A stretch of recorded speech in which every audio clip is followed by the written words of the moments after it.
ದಾವಣಗೆರೆಯಲ್ಲಿ ರಾಜ್ಯ ಪತ್ರಕರ್ತರ ಸಮ್ಮೇಳನಕ್ಕೆ ಸಕಲ ಸಿದ್ಧತೆ.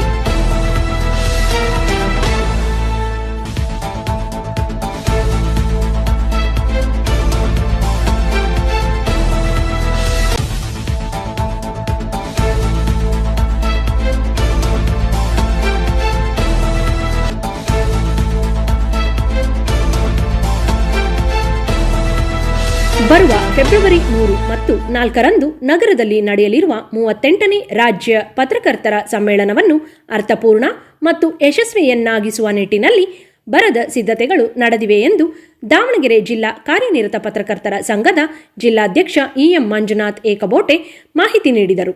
ಪತ್ರಿಕಾಗೋಷ್ಠಿಯಲ್ಲಿ ಮಾತನಾಡಿದ ಅವರು, ಕರ್ನಾಟಕ ಕಾರ್ಯನಿರತ ಪತ್ರಕರ್ತರ ಸಂಘದ ರಾಜ್ಯ ಘಟಕದ ನೇತೃತ್ವ ಮತ್ತು ದಾವಣಗೆರೆ ಜಿಲ್ಲಾ ಘಟಕದ ಆತಿಥ್ಯದಲ್ಲಿ ದಾವಣಗೆರೆ ಜಿಲ್ಲಾ ವರದಿಗಾರರ ಕೂಟದ ಸಹಯೋಗದೊಂದಿಗೆ ಶ್ರೀ ಶಾಮನೂರು ಶಿವಶಂಕರಪ್ಪ ಪಾರ್ವತಮ್ಮ ಸಮುದಾಯ ಭವನದಲ್ಲಿ ಈ ಸಮ್ಮೇಳನ ಏರ್ಪಾಡಾಗಿದೆ.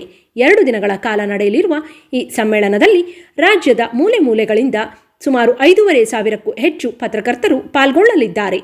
ಪತ್ರಕರ್ತರ ಸಮಸ್ಯೆಗಳು, ಪತ್ರಿಕೋದ್ಯಮದ ಮುಂದಿರುವ ಸವಾಲುಗಳು, ಭಾಷಾಜ್ಞಾನ ಸೇರಿದಂತೆ ಹಲವಾರು ವಿಷಯಗಳ ಕುರಿತಂತೆ ಅನೇಕ ಗೋಷ್ಠಿಗಳು ಸಮ್ಮೇಳನದಲ್ಲಿ ನಡೆಸಲಾಗುತ್ತದೆ ಎಂದರು. ಅಲ್ಲದೆ ಈಗಾಗಲೇ ನಡೆದಿರುವ ರಾಜ್ಯ ಪತ್ರಕರ್ತರ ಸಮ್ಮೇಳನಗಳಲ್ಲಿ ಕೈಗೊಂಡಿದ್ದ ನಿರ್ಣಯಗಳ ಪೈಕಿ ಕೆಲವನ್ನು ಸರ್ಕಾರ ಈಡೇರಿಸಿದ್ದು, ಉಳಿದಿರುವ ಮತ್ತು ಪ್ರಸ್ತುತ ಪತ್ರಕರ್ತರ ಪತ್ರಿಕೋದ್ಯಮದ ಸಮಸ್ಯೆಗಳ ಬಗ್ಗೆ ನಿರ್ಣಯಗಳನ್ನು ಕೈಗೊಂಡು ಸರ್ಕಾರದ ಗಮನ ಸೆಳೆಯಲಾಗುವುದು. ಜೊತೆಗೆ ಪತ್ರಕರ್ತರ ಬೃಹತ್ ಮೆರವಣಿಗೆ, ಸಮ್ಮೇಳನದ ಉದ್ಘಾಟನೆ, ಸಮಾರೋಪ ಸಮಾರಂಭ ಜರುಗಲಿದೆ. ನಾಡಿನ ಹಿರಿಯ ಮತ್ತು ಕಿರಿಯ ಪತ್ರಕರ್ತರು, ಅಂಕಣಕಾರರು ಭಾಗವಹಿಸಲಿದ್ದಾರೆ. ಪತ್ರಿಕೋದ್ಯಮದಲ್ಲಿ ಅನುಪಮ ಸೇವೆ ಸಲ್ಲಿಸುತ್ತಿರುವ ಹಿರಿಯರು ಮತ್ತು ಪ್ರತಿಭಾನ್ವಿತ ಪತ್ರಕರ್ತರನ್ನು ಪ್ರಶಸ್ತಿ ನೀಡಿ ಗೌರವಿಸಲಾಗುತ್ತದೆ.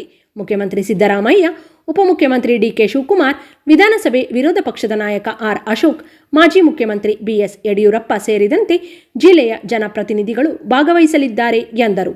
ಜಿಲ್ಲಾ ಉಸ್ತುವಾರಿ ಸಚಿವರು ಆಗಿರುವ ಸಮ್ಮೇಳನದ ಸ್ವಾಗತ ಸಮಿತಿಯ ಅಧ್ಯಕ್ಷ ಶಾಮನೂರು ಮಲ್ಲಿಕಾರ್ಜುನ್ ಸೇರಿದಂತೆ ಜಿಲ್ಲೆಯ ಅನೇಕ ದಾನಿಗಳ ಸಹಕಾರದೊಂದಿಗೆ ಈ ಸಮ್ಮೇಳನ ಏರ್ಪಾಡಾಗಿದೆ. ಸಮ್ಮೇಳನದ ನಂತರ ಪ್ರತಿನಿಧಿಗಳು ಜಿಲ್ಲೆಯ ಪ್ರೇಕ್ಷಣೀಯ ಸ್ಥಳಗಳಿಗೆ ಭೇಟಿ ನೀಡಲಿದ್ದಾರೆ. ಈ ಸಮ್ಮೇಳನವು 31 ವರ್ಷಗಳ ಹಿಂದೆ ಚಿತ್ರದುರ್ಗ ಜಿಲ್ಲೆಯ ವ್ಯಾಪ್ತಿಯಲ್ಲಿ ತಾಲೂಕು ಆಗಿದ್ದ ದಾವಣಗೆರೆಯಲ್ಲಿ 1992ರಲ್ಲಿ ರಾಜನಹಳ್ಳಿ ಹನುಮಂತಪ್ಪ ಧರ್ಮಶಾಲೆಯಲ್ಲಿ ನಡೆದಿತ್ತು. ಈಗ ದಾವಣಗೆರೆ ರಚನೆಯಾದ 25 ವರ್ಷಗಳ ನಂತರ ಇದೇ ಪ್ರಪ್ರಥಮ ಬಾರಿಗೆ ಸಮ್ಮೇಳನ ನಡೆಯುತ್ತಿರುವುದು ದಾವಣಗೆರೆ ಜಿಲ್ಲೆಗೆ ಹೆಮ್ಮೆಯ ಸಂಗತಿಯಾಗಿದೆ ಎಂದರು. ರಾಜ್ಯದ ಎಲ್ಲ ಜಿಲ್ಲೆಗಳಿಂದ ಆಗಮಿಸುವ ಪತ್ರಕರ್ತರಿಗೆ ವಸತಿ ವ್ಯವಸ್ಥೆಗಾಗಿ ಅಂದಾಜು 30 ಲಾಡ್ಜ್ಗಳು ಹಾಗೂ ಕಲ್ಯಾಣ ಮಂದಿರಗಳ ವ್ಯವಸ್ಥೆ ಮಾಡಲಾಗಿದೆ. ಇದು ಸೇರಿದಂತೆ ಎಲ್ಲ ಸಿದ್ಧತೆಗಳನ್ನು ಮಾಡಲಾಗುತ್ತಿದೆ ಎಂದರು.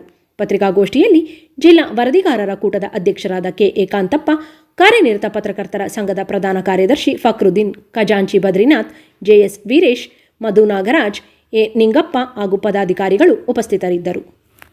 ಕಾರ್ಯನಿರತ ಪತ್ರಕರ್ತರ ಸಂಘದ ಒಂದು ಆತಿಥ್ಯದಲ್ಲಿ ಜಿಲ್ಲಾ ವರದಿಗಾರರ ಕೂಟದ ಒಂದು ಸಹಯೋಗದೊಂದಿಗೆ ಬರುವ ಫೆಬ್ರವರಿ 3 ಮತ್ತು 4ರಂದು 2 ದಿನಗಳ ಕಾಲ 38ನೇ ಪತ್ರಕರ್ತರ ರಾಜ್ಯ ಮಟ್ಟದ ಸಮ್ಮೇಳನವನ್ನು ಶ್ರೀ ಶಾಮನೂರು ಶಿವಶಂಕರಪ್ಪ ಪಾರ್ವತಮ್ಮ ಕಲ್ಯಾಣ ಮಂಟಪದಲ್ಲಿ ಹಮ್ಮಿಕೊಂಡಿದ್ದೇವೆ. ಸುಮಾರು ನಾಡಿನಾದ್ಯಂತ ಎಲ್ಲ 31 ಜಿಲ್ಲೆಗಳಿಂದ ಸುಮಾರು 5,500 ಪತ್ರಕರ್ತರು ಈ ಸಮ್ಮೇಳನದಲ್ಲಿ ಪ್ರತಿನಿಧಿಗಳಾಗಿ ಭಾಗವಹಿಸಲಿದ್ದಾರೆ. ನಾಡಿನ ಹಿರಿಯ ಪತ್ರಕರ್ತರು, ಅಂಕಣಕಾರರು ಕೂಡ ಈ ಕಾರ್ಯಕ್ರಮದಲ್ಲಿ ಪಾಲ್ಗೊಳ್ಳಲಿದ್ದಾರೆ. ಪತ್ರಕರ್ತರ ಒಂದು ಸಮಸ್ಯೆಗಳು, ಪತ್ರಿಕೋದ್ಯಮ ಎದುರಿಸುತ್ತಿರುವ ಒಂದು ಸವಾಲುಗಳು ಕುರಿತಂತೆ ಅನೇಕ 4-6 ಗೋಷ್ಠಿಗಳನ್ನು ಏರ್ಪಡಿಸಿದ್ದೇವೆ. ಉದ್ಘಾಟನಾ ಸಮಾರಂಭದ ಮೊದಲು ಫೆಬ್ರವರಿ 3ರಂದು ಬೆಳಗ್ಗೆ 9 ಗಂಟೆಗೆ ಕುವೆಂಪು ಕನ್ನಡ ಭವನದಿಂದ ಒಂದು ಪತ್ರಕರ್ತರ ಬೃಹತ್ ಮೆರವಣಿಗೆ, ಒಂದು ಸಾರೋಟದಲ್ಲಿ ಒಂದು ಮರದ ಆಕೃತಿಯಲ್ಲಿ ಅದರಲ್ಲಿ ಬರುವಂಥ ರಂಬೆ ಕೊಂಬೆಗಳಲ್ಲಿ ಎಲ್ಲ ಪತ್ರಿಕೆಗಳನ್ನು ಪ್ರಸ್ತುತಪಡಿಸಿ ಅದರ ಒಂದು ಮೆರವಣಿಗೆಯನ್ನು ಏರ್ಪಡಿಸಿದ್ದೇವೆ. ಆ ಮೆರವಣಿಗೆಯಲ್ಲಿ ನಮ್ಮೆಲ್ಲ ಪತ್ರಕರ್ತರು ಭಾಗವಹಿಸಬೇಕೆಂದು ಕೇಳ್ಕೊಳ್ತೇನೆ. ಮತ್ತು ಸಮ್ಮೇಳನದಲ್ಲಿ ನಂತರ ಬೆಳಗ್ಗೆ 11 ಗಂಟೆಗೆ ಮಾನ್ಯ ಮುಖ್ಯಮಂತ್ರಿಗಳು ಆ ಸಮ್ಮೇಳನವನ್ನು ಉದ್ಘಾಟಿಸಲಿದ್ದಾರೆ. ಮುಖ್ಯಮಂತ್ರಿಗಳಾಗಿರುವಂಥ ಶ್ರೀಯುತ ಡಿ.ಕೆ. ಶಿವಕುಮಾರ್ ಅವರು ಆಗಮಿಸಲಿದ್ದಾರೆ. ಎರಡನೇ ದಿನ ಸಮಾರೋಪ ಸಮಾರಂಭದಲ್ಲಿ ವಿರೋಧ ಪಕ್ಷದ ನಾಯಕರಾಗಿರುವಂಥ ಶ್ರೀಯುತ ಆರ್. ಅಶೋಕ್ ಅವರು, ಮಾಜಿ ಮುಖ್ಯಮಂತ್ರಿಗಳಾಗಿರುವಂಥ ಮಾನ್ಯ ಬಿ.ಎಸ್. ಯಡಿಯೂರಪ್ಪ ಸರ್ ಅವರು ಕೂಡ ಸಮಾರಂಭದಲ್ಲಿ ಭಾಗವಹಿಸಲಿದ್ದಾರೆ. ಉಳಿದಂತೆ ಜಿಲ್ಲೆಯ ಎಲ್ಲ ಜನಪ್ರತಿನಿಧಿಗಳು, ಶಾಸಕರು ಎಲ್ಲ ಮುಖ್ಯ ಅತಿಥಿಗಳಾಗಿ ಭಾಗವಹಿಸಲಿದ್ದಾರೆ. ಈ ಸಮ್ಮೇಳನದ ಕುರಿತಂತೆ ಒಂದು ಆಹ್ವಾನ ಪತ್ರಿಕೆ ಇನ್ನೊಂದು 2-3 ದಿನಗಳಲ್ಲಿ ಬರಲಿದೆ. ಬಂದ ನಂತರ ನಾವು ಮತ್ತಷ್ಟು ವಿವರಗಳನ್ನು ನೀಡಲಿದ್ದೇವೆ. ವಿಧಾನ ಪರಿಷತ್ತಿನ ಸಭಾಪತಿ, ವಿಧಾನಸಭೆಯ